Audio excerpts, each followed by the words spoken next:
It is the summer of 1850 in Boston, Massachusetts. Inside a machine shop on Harvard Place, a broken sewing machine sits on a workbench, clattering, jamming, snapping its thread every few stitches. It was built by two little-known inventors named Leroy and Blodgett, and the shop's owner cannot get it to run for more than a minute at a time. He turns to an itinerant actor and jobbing mechanic who happens to be working in the building, a heavy-set, loud, restless man named Isaac Merritt Singer. Singer looks the machine over for less than an hour and declares the whole design wrong. He does not fix it. He rebuilds it. 11 days later, using $11 in borrowed capital, he has designed and hand-built an entirely new machine, one with a straight eye-pointed needle moving up and down instead of sideways, an arm that overhangs the table so fabric can move freely beneath it, and a foot treadle to keep both hands free for guiding the cloth. He has never sewn a stitch in his life.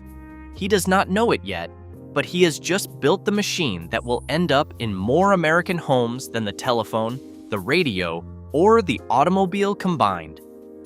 Isaac Singer was born in 1811 in Pittstown, New York, one of 8 children of a German immigrant miller.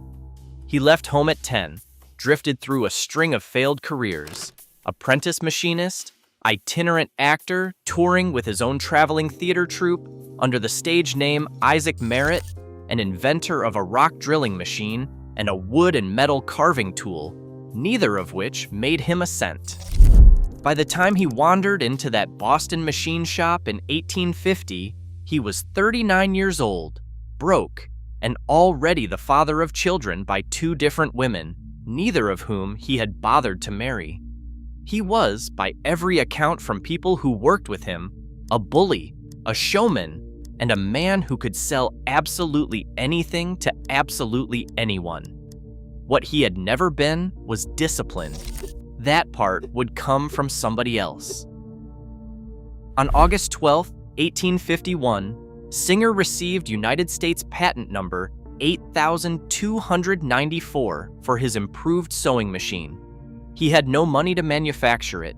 What he had was a partner named Edward Clark, a sober, Harvard-educated New York attorney who had represented Singer in an earlier lawsuit and had watched him work. Clark saw what Singer could never see in himself, that the machine was only half the business. The 2 men formed I.M. Singer and Company, Singer supplying the mechanical genius and the bluster, Clark supplying the capital, the discipline, and eventually the entire commercial strategy that would make the Singer name a household word. It was, from the very beginning, an uneasy marriage between an inventor who could not manage money and a lawyer who could not stop managing it. Clark once wrote to a colleague that dealing with Singer was like partnering with a hurricane. Honest history holds both men responsible for what came next, because neither one could have built it alone. The trouble was that Isaac Singer had not actually invented the sewing machine. A Massachusetts inventor named Elias Howe had patented the fundamental lock-stitch mechanism back in 1846, and he had spent years watching manufacturers copy pieces of his design without paying him a cent. Singer's machine used exactly the elements Howe had patented: the eye-pointed needle, the lock-stitch itself, dressed up with Singer's own improvements to the feed mechanism and the frame. Howe sued. On July 1st, 1854, a federal court ruled against Singer, finding that his machine did infringe on Howe's foundational patent. Singer, characteristically, did not go quietly. He took out newspaper advertisements in the New York Daily Tribune, calling Howe's machines worthless and painting himself as the man who had actually made sewing machines usable, which, mechanically speaking, was not entirely a lie. But the courts had spoken, and by 1856, the industry's leading manufacturers, buried under a tangle of overlapping lawsuits that were bleeding all of them dry, worked out something unprecedented. They pooled their patents into a single trust called the Sewing Machine Combination, the first patent pool in American history.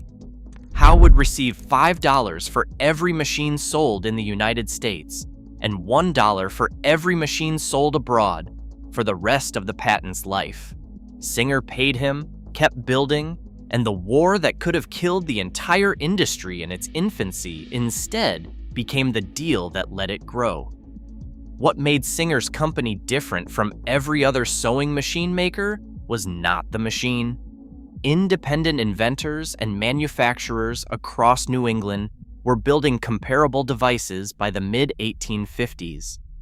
What made Singer different was Edward Clark, sitting in the New York office, looking at a machine that cost somewhere between $100 and $125, roughly 4 months' wages for a working seamstress, and realizing that no ordinary family could ever pay that in cash. In 1856, inspired by the showroom credit terms he had seen piano dealers offer nearby, Clark invented what the company's own gazette called, in its own words, the idea of renting a sewing machine to a housewife and applying the rent toward the purchase price. It became known across America as the hire purchase plan, $1 down, $1 a week, and it was the first true consumer installment credit plan the country had ever seen. Sales tripled within a year. Clark did not stop there. He sent agents door to door to demonstrate the machine directly on a family's own kitchen table, because a woman who watched a shirt get sewn in 1 hour instead of 14 did not need to be talked into buying it. She needed to be shown. Singer did not win the sewing machine war because it built the best machine. It won because Edward Clark figured out how an ordinary American family could actually afford one, a full 70 years before anyone financed a car the same way. The growth that followed was staggering. I.M. Singer and Company built 2,564 machines in 1856. By 1860, working out of a new plant on Mott Street in New York, that number had climbed to 13,000 machines a year. In 1863, with the original partnership dissolved and Clark having quietly eased the increasingly erratic Singer out of daily management, the company reorganized as the Singer Manufacturing Company.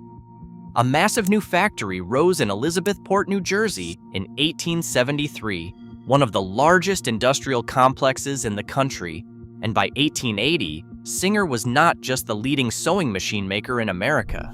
It was becoming one of the first true American multinational manufacturing companies, selling and financing machines across Europe, Latin America, and Asia through its own network of company-owned retail stores, a vertically integrated model that most American corporations would not attempt for another 50 years. Isaac Singer never lived to see most of it. His personal life caught up with him in the most public way possible. In 1860, one of the women he had lived with for years, Mary Ann Sponsler, discovered he had secretly married yet another woman, Isabella Boyer, while still legally entangled with at least 2 other households. The scandal broke across the New York papers, and by most counts, Singer had fathered somewhere between 22 and 26 children across 4 or 5 different relationships.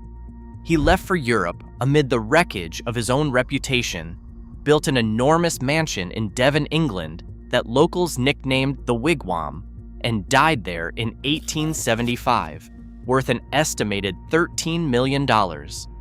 Edward Clark, the sober lawyer who had actually built the company, died 3 years later in 1882, having spent his final years overseeing construction of the Dakota, the famous apartment building on New York's Upper West Side, funded almost entirely by sewing machine royalties. Neither founder saw what the company would become at its true peak. That belonged to the men who came after them. In 1882, Singer opened a factory in Clydebank, Scotland, on the banks of the River Clyde outside Glasgow, and within 2 decades, it had become the largest sewing machine factory on the planet, employing roughly 14,000 workers and turning out well over 1 million machines a year at its height, with its own private rail spur and its own clock tower that became a Glasgow landmark. By 1900, Singer had manufactured more than 20 million sewing machines worldwide, sold through a retail network the company owned outright rather than leased to independent dealers. Thousands of Singer-branded storefronts stretching from small American towns to Cairo, Bombay, and Rio de Janeiro, each staffed by company-trained agents who could demonstrate, finance, and repair the very same machine anywhere on Earth. At its peak in the early 20th century, the company controlled somewhere close to 80% of the entire global sewing machine market, a monopoly so complete it had almost no meaningful competitor left standing anywhere on Earth. In 1908, the company opened its new global headquarters at 149 Broadway in Lower Manhattan, a slender tower designed by architect Ernest Flagg that rose 612 feet into the sky. For a matter of months, the Singer Building was the tallest building in the world, a sewing machine company's corporate office literally scraping higher into the New York skyline than any structure humanity had ever built. It is worth sitting with that fact plainly. A company founded by an actor with 11 borrowed dollars had, within 57 years, built the tallest building on Earth to house its accountants. The Singer sewing machine did something that gets lost in the balance sheets. It rewired how American women spent their time. Before the machine, a single shirt took roughly 14 hours of hand stitching. On a Singer machine, that same shirt took about 1. Historians have credited the sewing machine, more than almost any other consumer product of the 19th century, with helping accelerate the rise of ready-to-wear clothing, freeing women from a category of unpaid labor that had consumed entire days of a household's week, and giving rise to home-based cottage industries that let women earn income from their own kitchens. It was not glamorous technology. It did not announce itself the way a telephone or a light bulb did.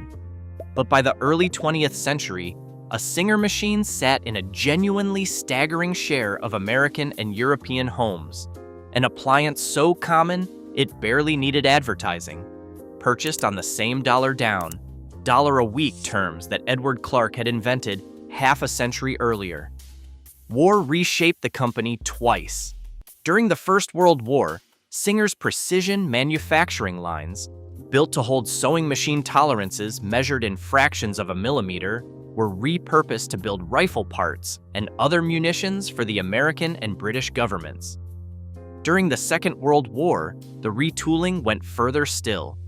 The Elizabethport plant produced components for aircraft instruments, bomb sights, and artillery fuses, and in a detail that collectors still chase today, Singer manufactured a small run of roughly 500 M1911 A1 pistols under a wartime government contract in 1940 and 1941. Weapons so rare now that a genuine Singer-manufactured pistol can sell at auction for well over $500,000, vastly more than the sewing machines the company actually built its name on. The company that made the machine that stitched America's shirts had, for a few wartime years, also made the guns that armed its soldiers, and then went right back to selling housewives $1 down and $1 a week. The trouble started quietly, the way it always does. After the Second World War, ready-to-wear clothing kept getting cheaper and more available, and the economic logic that had once made home sewing an obvious money saver began to erode. Japanese manufacturers, first Brother, then Janome, entered the market in the 1950s and 60s with machines that were often cheaper and, increasingly, no worse. Singer's own manufacturing costs, built around an aging network of enormous unionized plants in New Jersey and Scotland, could not compete on price the way a newer, leaner Japanese factory could. In 1963, the parent company renamed itself simply the Singer Company. and its leadership made a decision that would echo the identity drift seen at other American industrial giants of the era. Rather than fight the sewing machine war on price, Singer decided to stop depending on sewing machines at all. Through the late 1960s and 1970s, the company diversified aggressively, acquiring Link Aviation, the maker of flight simulators used to train military and commercial pilots, along with defense electronics firms like Kierfut and businesses in furniture, real estate, and climate control systems. By the mid-1970s, sewing machines had become a shrinking slice of a company that increasingly saw itself as an aerospace and defense contractor that happened to still own a household name. You can read that pivot two ways, and honest history holds both at once. From one angle, it was a rational hedge against a declining consumer category by a management team that could see the writing on the wall. From another, it was the slow abandonment of the one thing Singer had ever actually been the best in the world at, in favor of businesses the company understood far less well.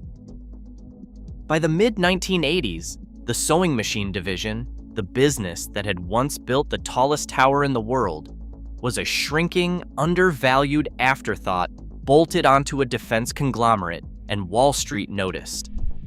In 1986, a young corporate raider named Paul Bilzerian launched a hostile takeover of the Singer Company, won control, and did precisely what raiders of that era were built to do. He stripped the company for parts, selling off the aerospace and defense divisions piece by piece to the highest bidders and pocketing the proceeds, while the sewing machine business, the original 135-year-old core of the entire enterprise, was spun off and eventually restructured as Singer Company NV, a corporation now technically domiciled in the Netherlands Antilles for tax purposes, a paper shell wrapped around the machine that had once stitched together the American household. The tallest building in the world was long gone from Singer's hands by then, too. The company had sold 149 Broadway decades earlier, and the tower itself would be demolished in 1968, at the time, the tallest building ever voluntarily torn down in human history, cleared to make way for a bank's new headquarters. Then came James Ting. In 1989 and 1990, a Hong Kong businessman named James Ting, through a tangle of shell companies under his Semi-Tech Corporation, acquired control of the newly independent Singer sewing machine business. In August 1993, Ting stood in front of investors at a breakfast presentation at the Four Seasons Hotel in Vancouver, describing a scheme almost impossible to summarize cleanly. Money would move from a Canadian holding company he controlled into a Hong Kong entity he also controlled, which would then sell shares of Singer back to the Canadian company. All of it designed to fund Ting's dream of turning Singer's century-old brand name and global distribution network into a Japanese-style keiretsu, one conglomerate making not just sewing machines, but washing machines, cassette players, and refrigerators under the Singer name. Two of Wall Street's most respected investment banks, Kidder Peabody and Royal Bank of Canada's Dominion Securities, endorsed the offering. Ting raised roughly $850 million. Within 6 years, essentially all of it was gone. Singer's remaining manufacturing base, sold off and restructured repeatedly through the Bilzerian years and the Ting years, could no longer compete on either price or quality. Longtime customers began noticing a genuine decline in build quality, and the brand that had once meant durability for 100 years increasingly meant a machine that jammed after a few seasons of hard use. The company's overseas sales, particularly across Asia, had been propping up the business even as its American reputation eroded, until the 1997 Asian financial crisis hit those markets hard. Ting's Semi-Tech empire had also funneled tens of millions of dollars into an ill-fated joint venture with a Russian sewing machine parts manufacturer that collapsed and never returned the investment. In September 1999, Singer Company NV, along with Ting's Canadian Holding Company and a German subsidiary, filed for Chapter 11 bankruptcy protection. 18,000 employees across a company whose name had once been synonymous with the American home learned their jobs now depended on a bankruptcy court. James Ting, who had once promised investors a global appliance empire, walked away from the wreckage, still living comfortably in Hong Kong. The bankruptcy did not kill the Singer name, because names like that rarely die outright, they just change hands. The reorganized company emerged from Chapter 11 in 2003, was acquired by the private equity firm Kohlberg & Company in 2004, and in 2010 was folded into a new holding entity called SVP Worldwide, a company built specifically to own 3 legacy sewing machine brands at once: Singer, Viking, and Pfaff, headquartered today not in New York, but in Nashville, Tennessee. The Singer Building, once the tallest tower on Earth, exists today only in photographs and in the footprint of the office tower that replaced it at One Liberty Plaza. The Elizabethport plant that once employed thousands has been gone for decades. The Clydebank factory in Scotland, which once turned out over 1 million machines a year, closed for good in 1980, and its landmark clock tower was demolished in 1998. An entire industrial city's identity dismantled brick by brick, the same way the company's American empire had been. But walk into almost any quilting guild, vintage market, or antique mall in America today, and you will find them still working. The Singer Featherweight, a compact black machine introduced in 1933 and produced for decades afterward, has become one of the most sought-after vintage sewing machines in the world, prized by quilters for a mechanical simplicity and durability that modern computerized machines, built to be replaced rather than repaired, have never matched. Collectors restore treadle-powered Singer machines from the 1880s and find them still capable of sewing a clean seam a century and a half after they left the factory floor. The installment plan that Edward Clark invented to sell a sewing machine for $1 down became, within a few generations, the financial architecture behind the American automobile, the American refrigerator, the American house itself, an idea so foundational to how the country buys things that almost nobody remembers. It started with a woman paying a traveling agent $1 a week for a machine she kept in her kitchen. Isaac Singer built a machine he had no idea how to sell. Edward Clark built the system that sold it to the entire world, and did it so thoroughly that the system outlived the man, the marriage, the factories, the tallest tower on Earth, and very nearly the company itself. Singer did not lose to cheaper competitors the way so many American manufacturers eventually did. Singer had already beaten every competitor on Earth so completely, controlling something close to 80% of a global industry, that there was almost nowhere left to grow except away from the thing that had made it a monopoly in the first place. It chased aerospace contracts and washing machines, and a Hong Kong financier's fantasy of a keiretsu, while the machine sitting in millions of kitchens, sturdy, simple, and paid for $1 at a time, kept right on stitching. If your family had a Singer in the house, a treadle machine passed down from a grandmother, a featherweight tucked in its own carrying case, or a newer plastic model that never sewed quite as well as the old one did, drop a comment below. Tell us the model, the year, and whether it still runs. The people who kept those machines threaded and oiled for 80 or 100 years know more about what Singer actually built than any bankruptcy filing ever will. Subscribe, because this archive of the companies that built the everyday world is still growing, and we have another one coming next.